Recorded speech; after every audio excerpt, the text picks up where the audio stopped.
Yashodanandana Vraja Janaranjana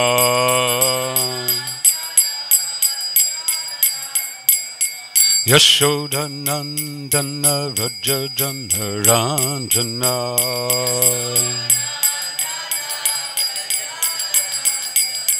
Jamunatiravana-chari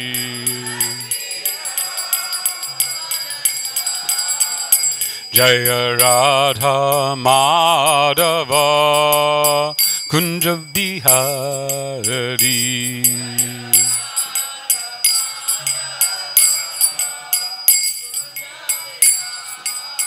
Jaya Radha Madhava Kunja Bihari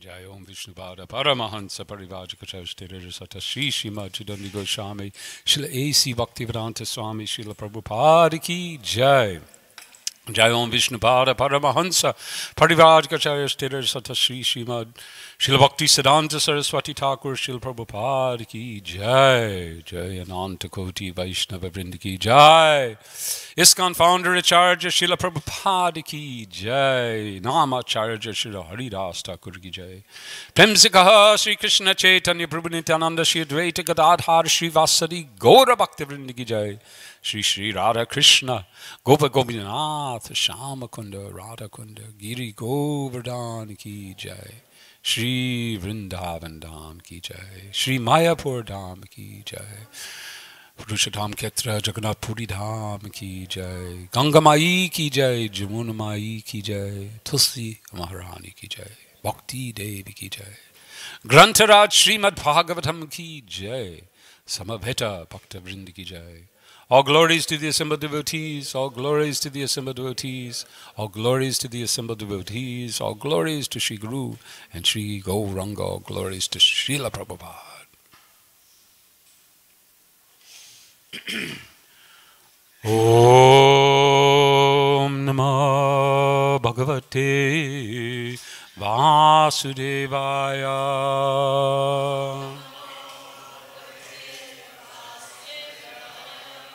Om Namah Bhagavate Vasudevaya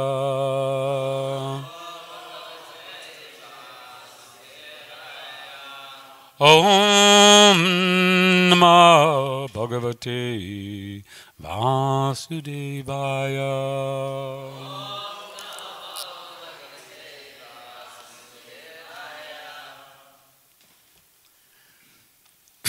So we're reading from the Srimad Bhagavatam.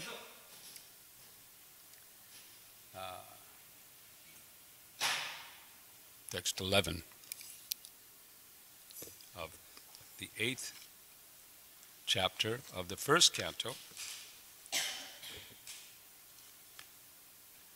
And 8. Sorry.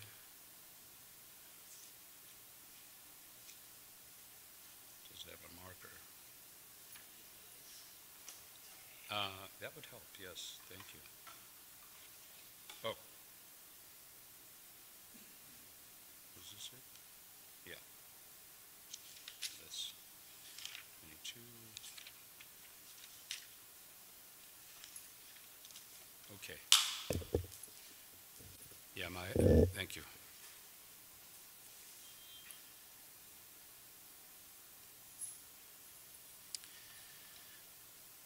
Sutuvacha Upadarya Vachastasya Bhagavan Bhaktavatsalaha Apandavam idam kattum Dronirastram abhudyata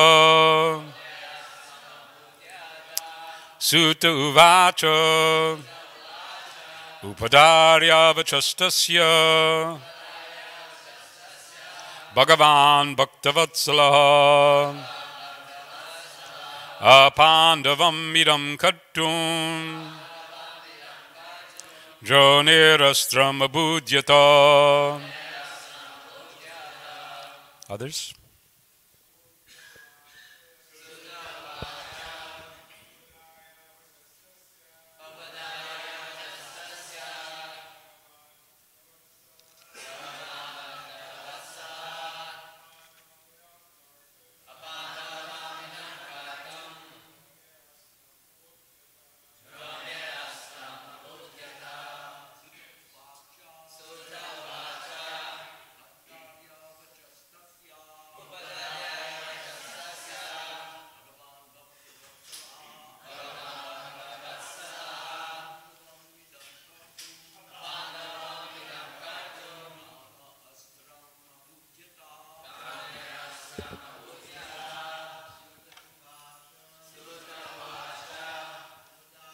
It's okay.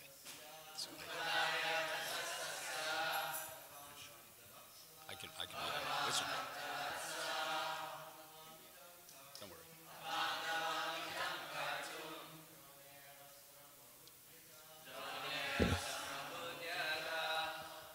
Ladies?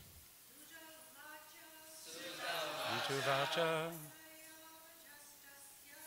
Vadarya Vachastasya Bhagavan Bhaktavatsala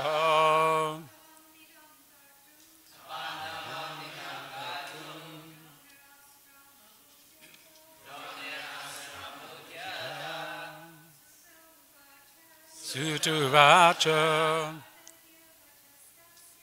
Vadarya Vachastasya Bhagavan Bhaktavatsala Pandavamidam kartum Jonirastram abhudyata Sutuvacha Upadaya vachastasya Vatsala Apandavamidam kartum.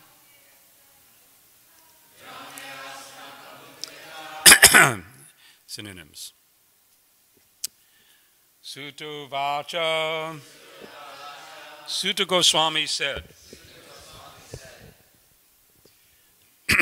Upadarya, by hearing her patiently. Vacha, words. Tasyaha, her. Bhagavan, the personality of Godhead. Bhaktavatsala, he who is very much affectionate towards his devotees. Apandavam, without the existence of the Pandavas' descendants. Idam, this. Kartum, to do it. Drone, of the son of Dronacharya. Astram, weapon. Abhudyata, understood. Translation and purport by His Divine Grace, A.C. Bhaktivedanta Swami Srila Prabhupada. Sutta Goswami said, having patiently heard her words, Lord Sri Krishna, who is always very affectionate to his devotees, could at once understand that Ashvatthama, the son of Dronacharya, had thrown the Brahmastra to finish the last life in the Pandava family. Purport. The Lord is impartial in every respect, but still he is inclined towards his devotees, because there is a great necessity of this for everyone's well-being. The Pandava family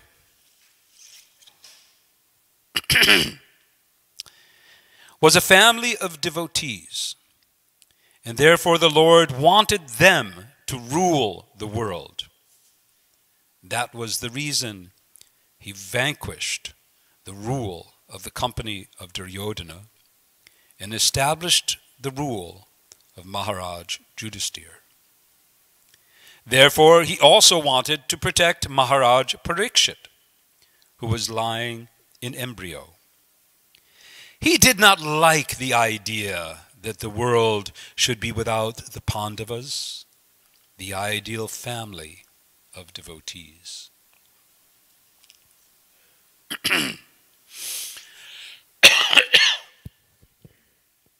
Om Agyana Timanandasya Gyananjana Shalakaya Chakshumalitam Jena Tasmai Shri Gurave Namaha Mukunkuloti Vachalam Bangalangayate Grimjat Gripatamaham Vande Shri Gurundinatarinam Paramananda Madhavam Shri Chaitanya Ishwaram. Hare Krishna.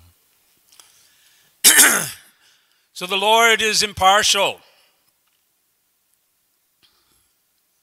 And yet, he loves his devotees.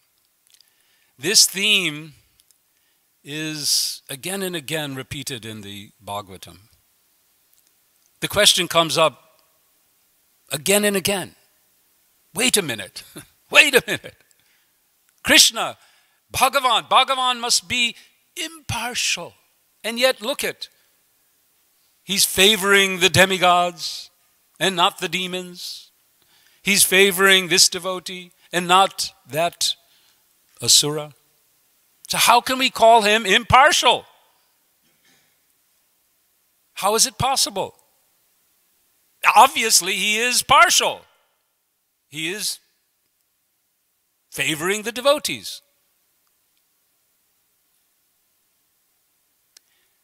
Prabhupada gives us the clue here.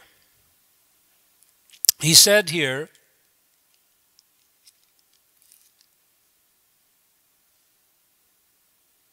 because there is a great necessity of this for everyone's well-being. He is partial. Krishna is partial to the devotees because being partial to the devotees is necessary for everyone's well-being. If he were not partial, if he were not favoring the devotees, then everyone would lose. The demons would lose. The non-devotees would lose. The whole world would lose. In fact, the world would basically just descend into the most hellish condition imaginable. It is only the presence of devotees in this world, in the universe, that makes any sort of pleasant life possible.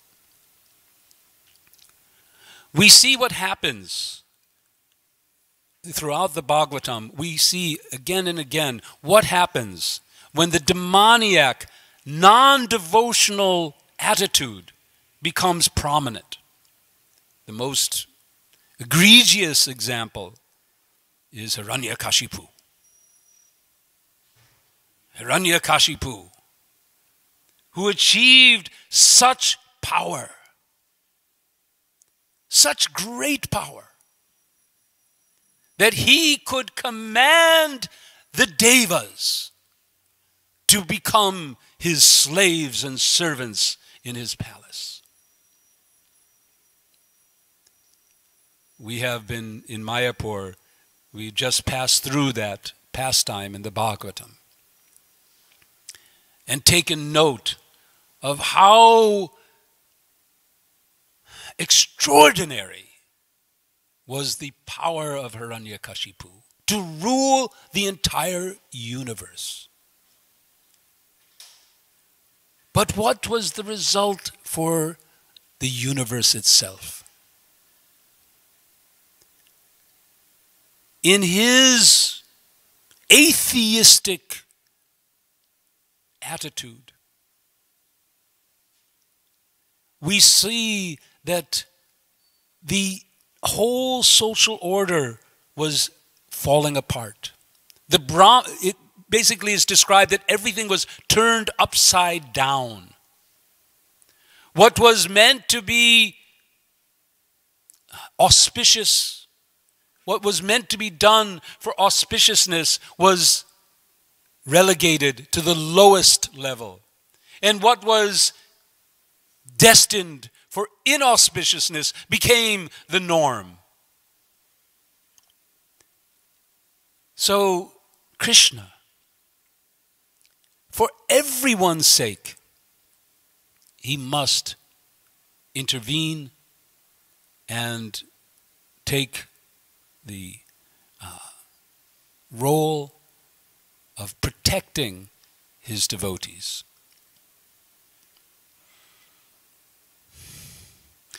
This scene that is playing out here, of course in Srimad Bhagavatam it is summarized. In Mahabharata it is given much more. Is extraordinary one of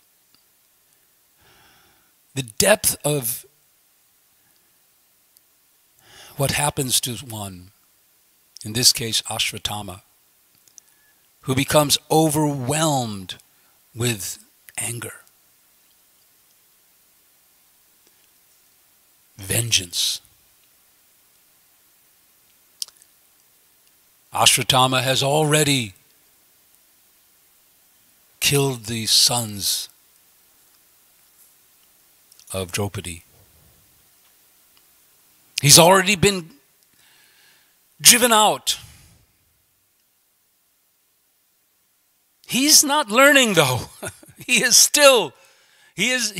not thinking, oh, I've made such a mistake and now I must repent and oh, no. He's thinking, I have another chance. I have another chance to avenge the death of my father. I have another chance. And although I don't even know how to use this Brahmashtra that I have learned, I will use it to finish them off, the last of this Pandava dynasty. I will do it.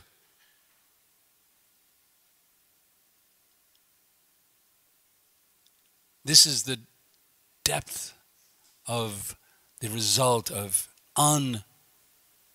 unlimited anger and vengeance on the part of one who is supposed to be Brahminical. Ashvatthama is the son of a Brahmin.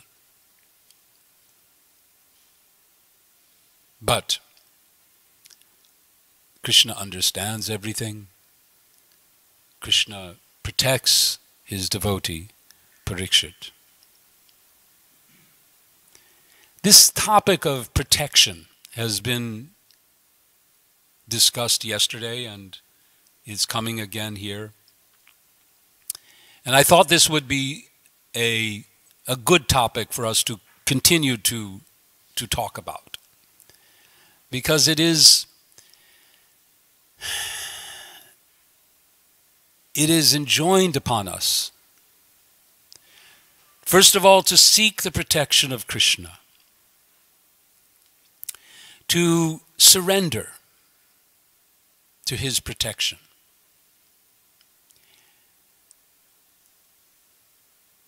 This term of surrender is one that we need to understand deeply.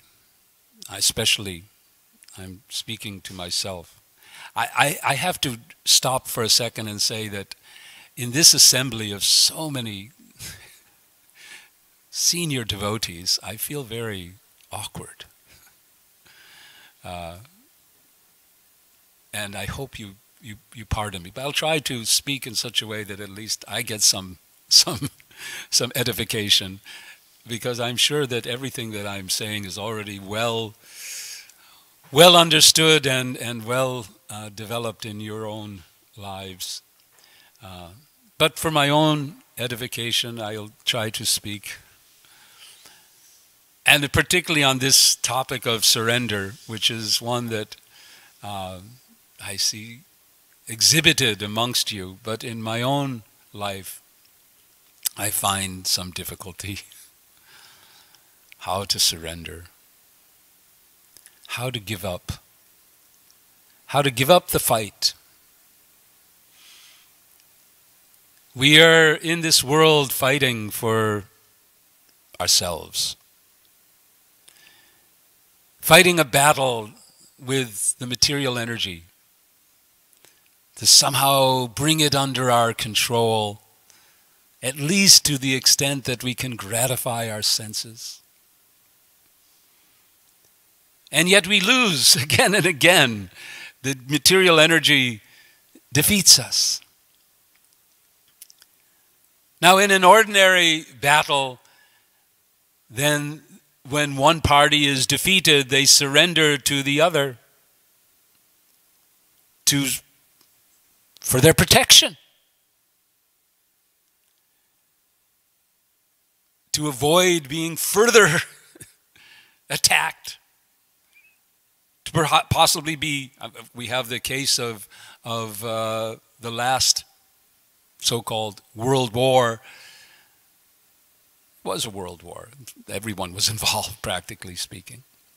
When Japan received their final message, what is it? It's said that was it Oppenheimer, I think, who was one of the scientists on the project, who, when they did the first test, he quoted Bhagavad Gita as a time I am, the destroyer of worlds. So this atom bomb falling on Hiroshima and Nagasaki was a message to Japan that you've got no hope. This is it. Many people say that they already were ready to surrender. It was not necessary to kill so many hundreds of thousands of people. But in any case, it was done for them and for the rest of the world to show the power of this United States of America at that time. So the vanquished surrendered for protection. But in this case, in the material world, that country surrendered to another material country, and the result is, all right, they're protected for some time, they have some freedom to develop, but the same problems keep coming. When we face the fact that we are losing our battle, we are losing our struggle with this material world, and we seek to surrender, we don't surrender to the material world. That surrender, unfortunately, takes the form of depression, even up to suicide, when one feels that he is lost. He may surrender in that way. But we're not asked to surrender in that way. We're asked to see that behind this material energy, there is Bhaktavatsala, Sri Krishna. And that if we surrender to him, we will now be protected. That protection comes in many different ways. The question comes sometimes, well, if Krishna is protecting us, then why am I suffering in this body? Which happens. Why does a devotee sometimes encounter suffering for the body or for his material situation? The answer, I feel, is that Krishna is saying, I will protect you. We don't find anywhere Krishna saying, I will protect your body. We don't find anywhere him saying, I will protect your household paraphernalia. He says, I will protect you. I will protect you. And who are you? You're not the body. So you must trust me. I will protect you. I'll protect you from going further away from me. If you surrender, if you take my shelter, I will keep you close.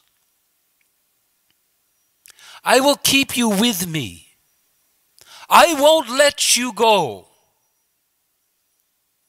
I will never let you go. You will always be with me. And there, like the kitten in the mouth of the mother cat, or in the shelter of the baby tiger and the shelter of the mother tiger, you will be protected from any obstacle on your path, on your development as my devotee. That's the protection that Krishna is offering. He's offering that protection.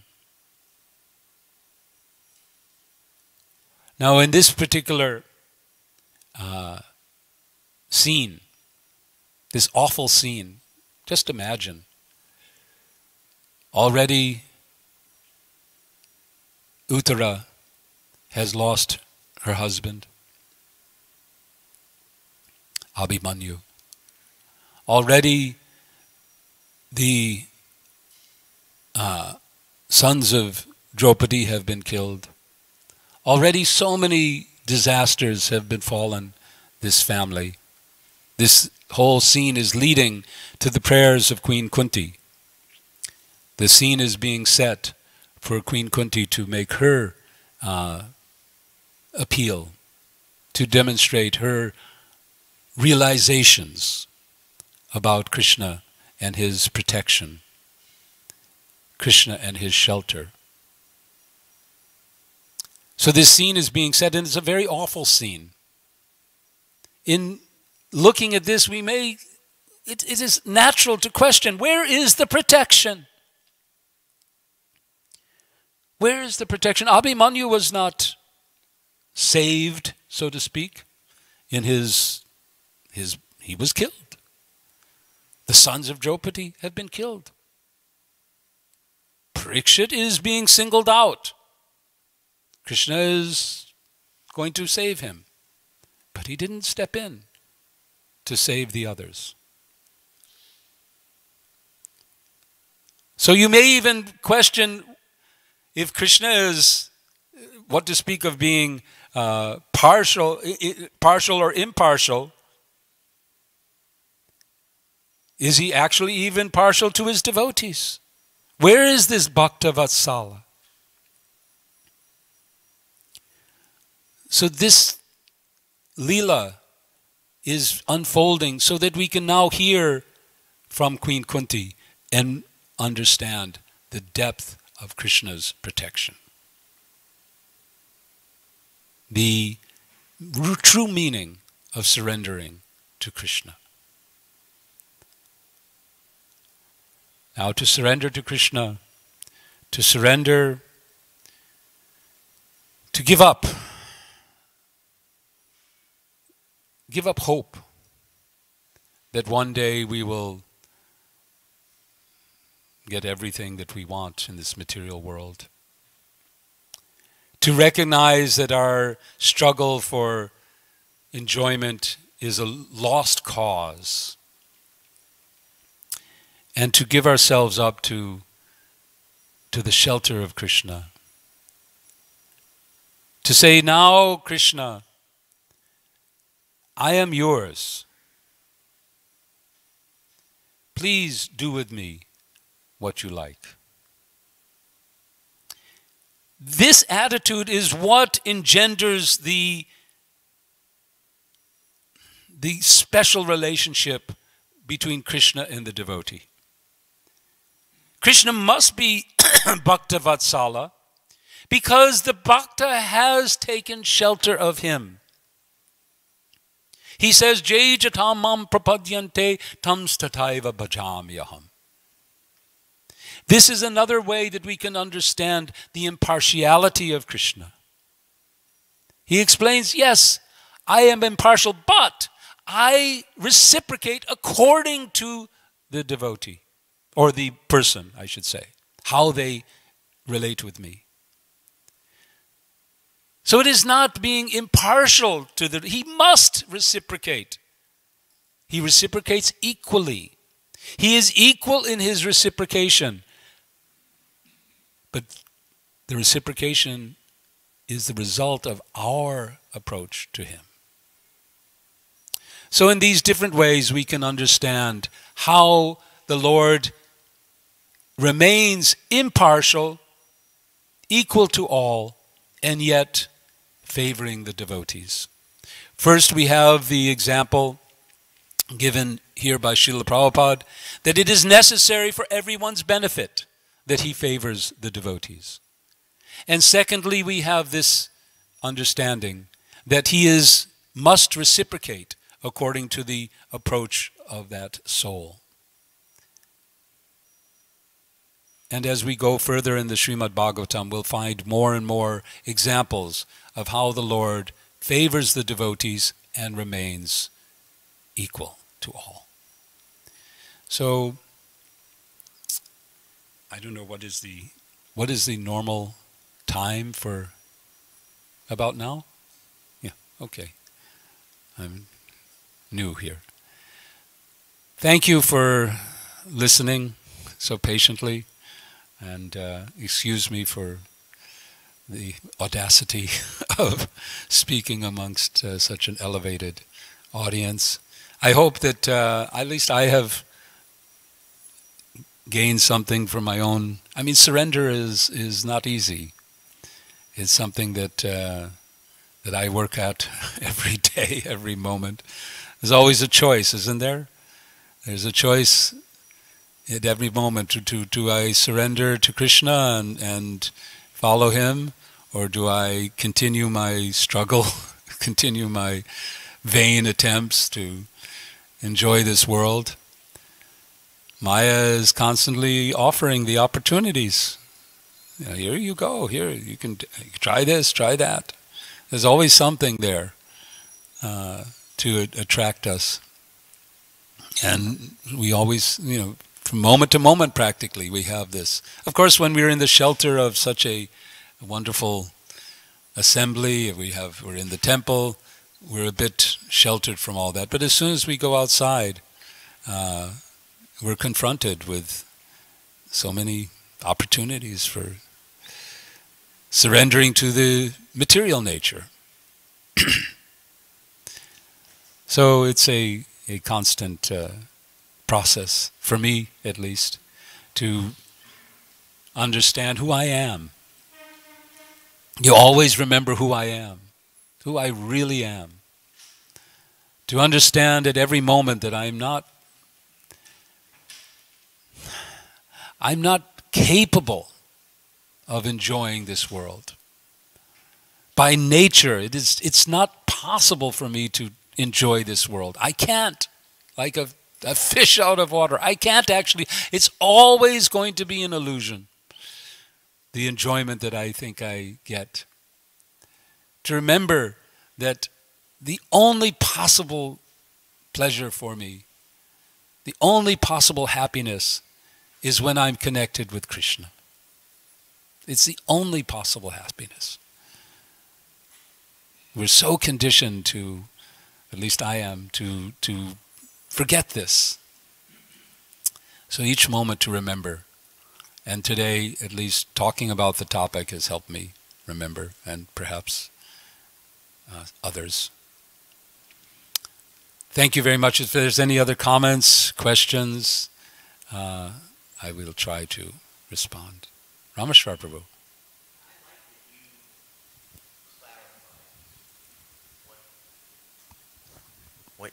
What I think may be a big misunderstanding amongst devotees, some devotees, myself, that Krishna's protection has nothing to do with our material situation. It's not meant to protect our business, income, investment. It's not meant to protect our sense gratification through different aspects of material life. Yes. It's not meant to even protect the health of our body necessarily. No. That's not what Krishna is protecting. But if we think, well, I'm a devotee, why aren't I getting money? Or why aren't I getting a beautiful wife or husband or family? Or why am I not remaining very healthy and all of that? That's really the bodily conception and the illusion that you were talking about. So I really appreciated that point that you made, that even for devotees, calamities come because you're in the material world. That must come. It's how you deal with them. And if you expect that God is your servant and is going to protect you from calamities, you've missed the concept of seva and bhakti. Yes. So I thank you for clarifying that. And the only other thing I was thinking when you were speaking is about the impartiality of Krishna. Whenever I hear that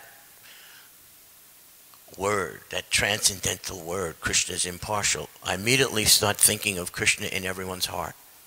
And how Krishna never leaves the jiva, no matter what happens and where that jiva goes. That's Krishna's love and impartiality for everyone. Yes, we have, like you say, we have to remember that every jiva is a part of Krishna. It's Krishna. How can Krishna be anything but? So we can say impartial, but in another sense, he's all loving. I think that a better, perhaps, view of it is that he is all loving. He loves everyone. Demons, devotees, he loves everyone. But he reciprocates accordingly, according to their need, what they need as jivas to progress in their path. So he is all loving. That's a very difficult concept for many people to accept, that God is all loving when there's so much suffering, there's evil in the world. And yet, it's a fact. He is all loving. And he is there at every moment with us in our hearts. Hare Krishna. Thank you. Yes, Prabhupada.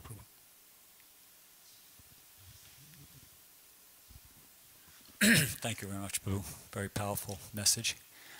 So I agree with what you said, and I agree with what Rameshwar Prabhu said about Krishna's protection, how it's a misunderstanding to think that Krishna's protection means he's going to protect your body or your material situation. So my question is this, that, well, when Krishna grabbed the chariot wheel and ran towards Bhishmadev to protect Arjuna, he wasn't protecting his material situation. It was an overarching principle that was being demonstrated there, right? That Krishna is more concerned with protecting his devotee than keeping his own promise, let's say. So my question is, what was going on in the situation where Krishna protected Durvasa Muni or Gopinath Patanayaka? What was there some overarching principle involved there? Because it's, at a superficial level, it seems like, well, Krishna did protect Durvasa Muni. I mean, he was being threatened by that demon, and Krishna protected him. Marjan Brish. So what was going on there? It seemed like he just protected his body and his material situation. The Lord's protection is, for his devotees, can take so many different forms.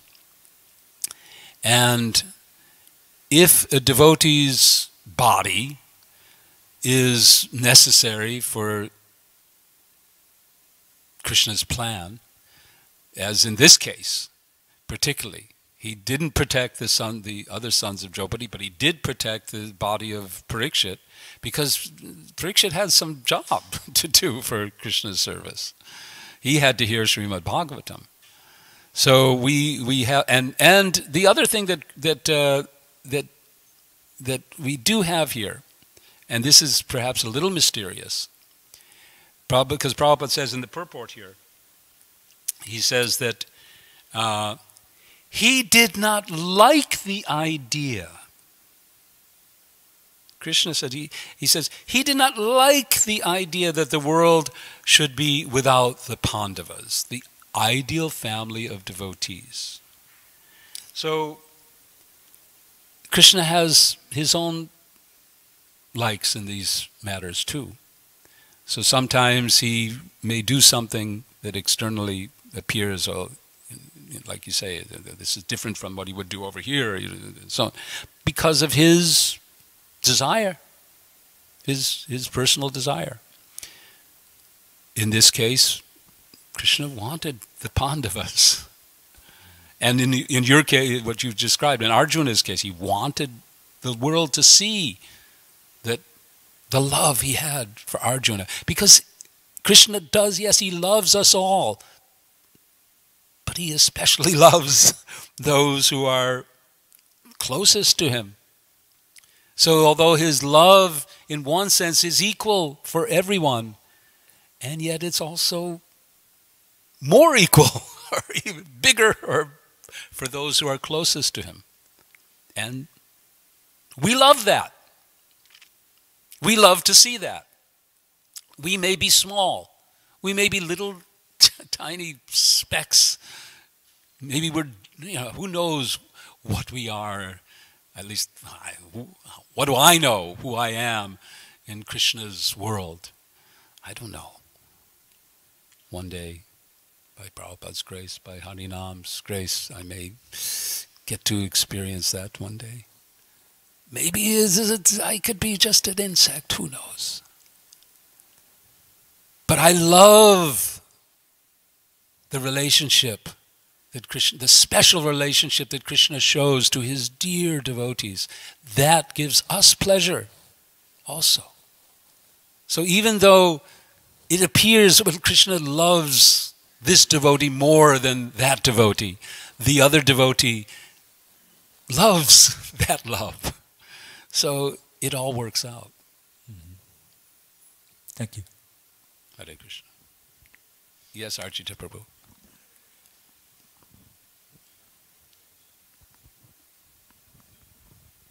Thank you, Panca-ratna Prabhu.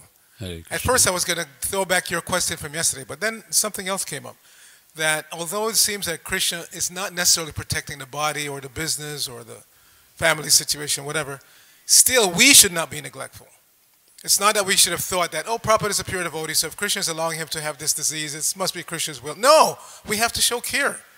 From the very beginning, that understanding was there. When Prabhupada got that illness in '67 in New York, the devotees immediately rallied everybody around the society, San Francisco, Montreal, everywhere, to stay up all night and chant for Prabhupada. And Prabhupada appreciated that. Yes, that you're petitioning the Lord on my behalf. So when a devotee gets ill, or when you get ill, don't be neglectful. Don't think that, okay, Krishna's allowing me to get sick or whatever. Just like right now, Yamaraj Prabhu. I have to mention this because Yamaraj is such a stalwart devotee. Many devotees don't realize. When I joined in '73, he was already initiated. He had hitchhiked all the way across country from Oregon to New Vrindavan, and then from there he went to New York. And from day one, practically, he's been involved in producing Prabhupada's books and then back to Godhead non-stop for the last 40-something years. Now he's about to leave. He's had this really horrible cancer. They gave him initially like a couple years to live, and he extended it for like 9 years. Now it looks like it's his time to go. So the point is, we should never be neglectful. He tried his best to fight that cancer, and devotees supported him. And now it's time to go. When we know it's the time now for the person to go, we should support them spiritually. Be there for the chanting and all that. Help them. The point is, don't be neglectful. Because we fell in that rut even when Prabhupada was here, thinking, oh, it's Krishna's will. As I was saying yesterday, oh, it's Krishna's mercy that I made. No, it's not Krishna's mercy that you make a mistake. So simply, we shouldn't also say that it's just Krishna's will, therefore we neglect the body, we neglect other people's bodies. No, we should always try our best and have the best wishes and best intentions for each other. Yes, thank you first of all for mentioning Yamaraj Prabhu. I was also his disciple in ISKCON Press. Although I didn't serve the ISKCON Press, he taught me everything I knew about layout, and those days we didn't have computer. It was Letraset. You remember Letraset? Who here remember? This is a real test of age here. Who remembers Letraset? Ah, okay. Anyway, okay, this is a good deal. Jai Chaitanya doesn't know Letraset. You have to take a little, stylus or something, and you rub the letter onto the page. So you can imagine, instead of having to just typing it and it's there, each one letter at a time and making it perfectly lined up and how it's exactly spaced and kerned, and it's all manual, right? So Yamaraj taught me that, and it was a good service. Oh, that we had to do that, yeah. For Krishna. Who knows? For Krishna. But your point is very important, that we shouldn't expect that Krishna is going to protect us from ourselves. He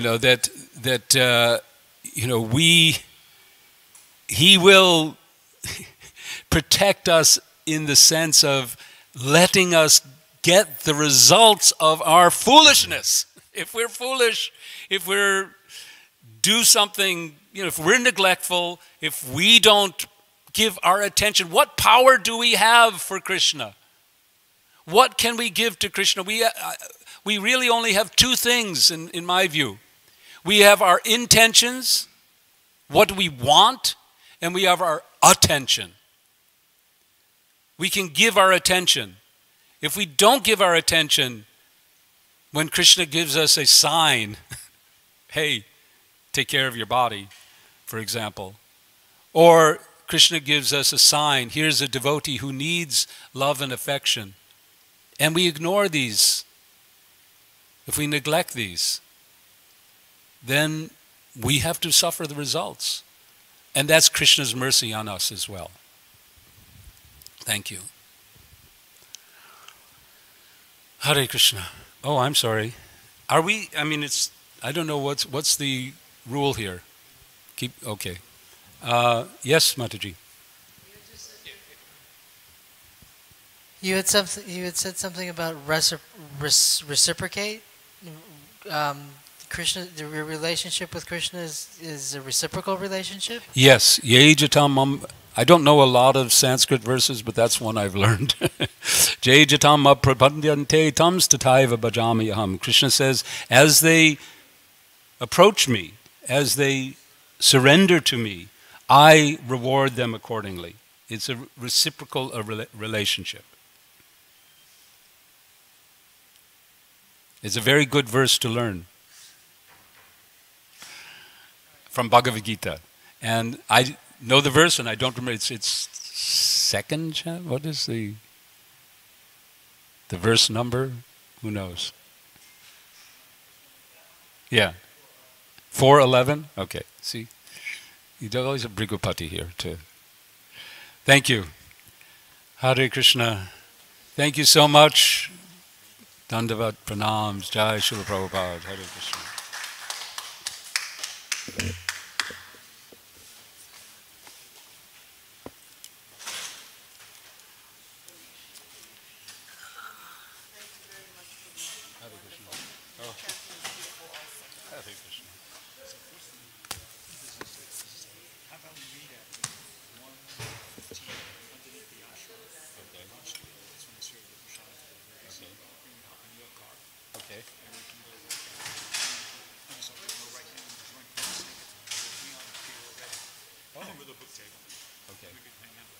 Yeah, okay.